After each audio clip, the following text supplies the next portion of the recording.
Well, I'm studying the 13th, 14th, and 15th Amendments, which I know is associated with the Juneteenth celebration. It's important to a lot of our people, I understand. So this is that's one of the reasons why I'm looking over these amendments. And some of the stuff I've been reading about them so far has not been looking good and definitely not in our favor. That's just my conclusion. And I'm approving. Because you got to pay attention to the words. This is the 14th Amendment, which was done in 1868.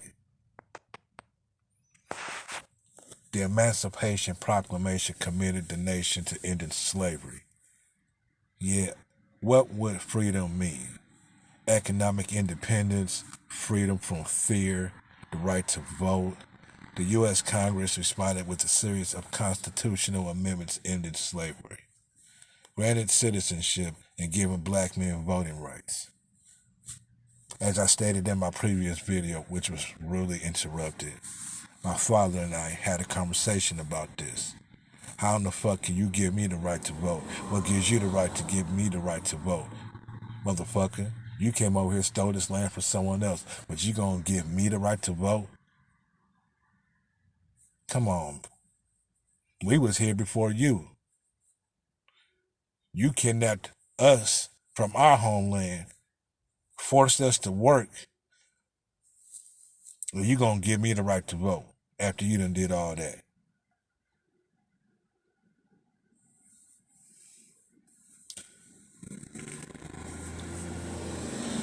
I guess these rights changed the political landscape. No, actually, no, it didn't. The landscape is still the same. You still got majority white people who run the Congress. You just got your little specks of Hispanics and black people, which, in other words, sold out. You know what I mean? You can call it what you want it.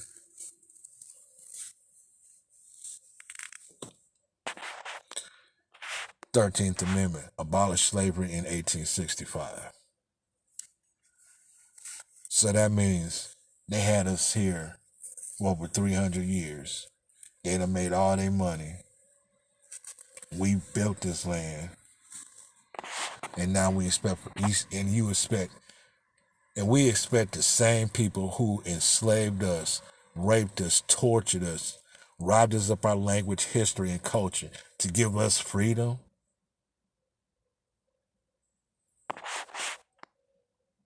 You gotta be kidding me, right? This is the 13th Amendment.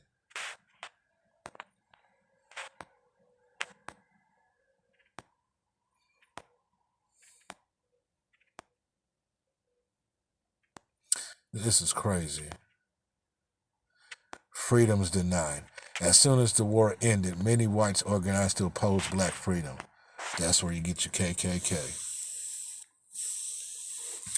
Using terrorism in the courts, they forced African Americans away from voting booths and other public places. By the 1890s, southern states passed laws legally segregating black and white Americans. States excluded black voters by enacting literacy tests, poll taxes, elaborate registration systems, and whites-only Democratic Party primaries.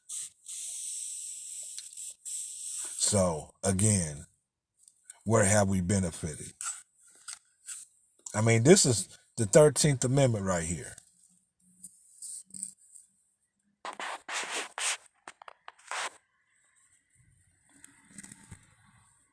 The U.S. Supreme Court upheld these measures. The laws proved very effective. In Mississippi, fewer than 9,000 of the 147,000 voting-age African Americans were registered after 1890. In Louisiana, where more than 130,000 black voters had been registered in 1896, the number had plummeted to 1,342 by 1904. The very same devil who created the voting system. The same devil who lynched and murdered our people on a daily basis just for fun.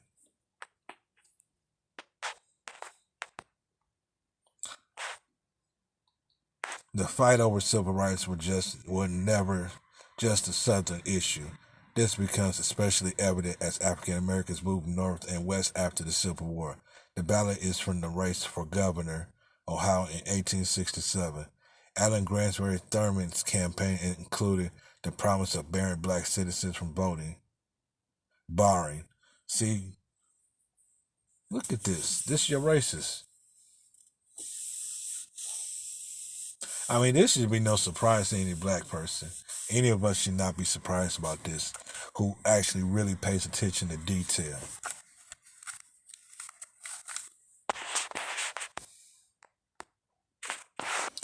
And second, why are we even begging these motherfuckers for anything? We don't need these motherfuckers. They need us. Why do you think they still keep us going at each other? I mean, I'm looking at this. I'm reading this right here. I mean, it just screams hypocrisy, man.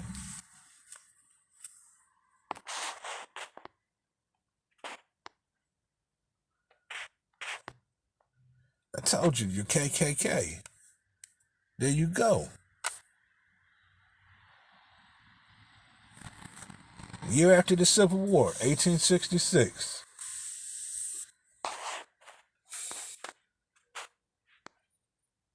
This is American history.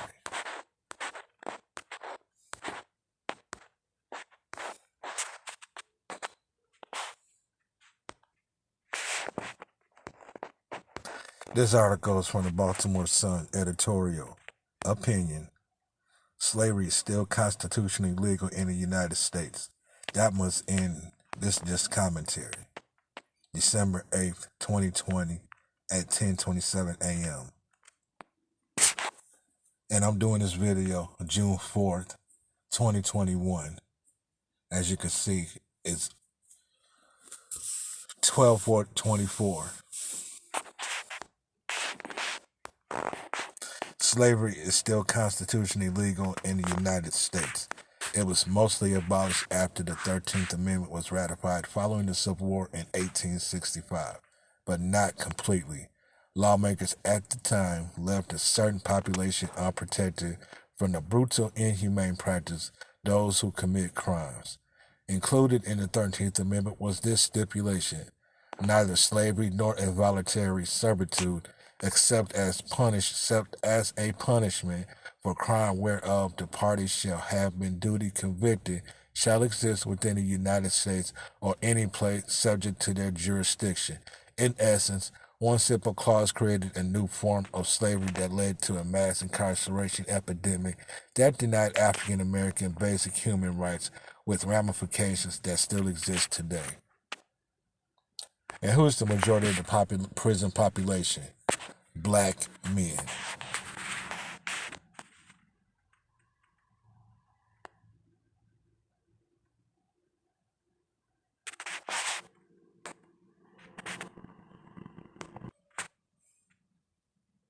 You know, I was just reading over this. I haven't done with it yet. But it's just something that just struck me. When I look at this word reconstruction,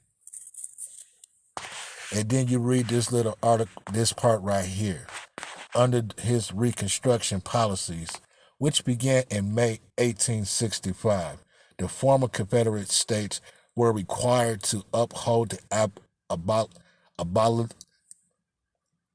I can't pronounce that word, of slavery made official by the 13th Amendment to the U.S. Constitution, swear loyalty to the Union, and pay off their war debt. Beyond those limitations, the states and their ruling class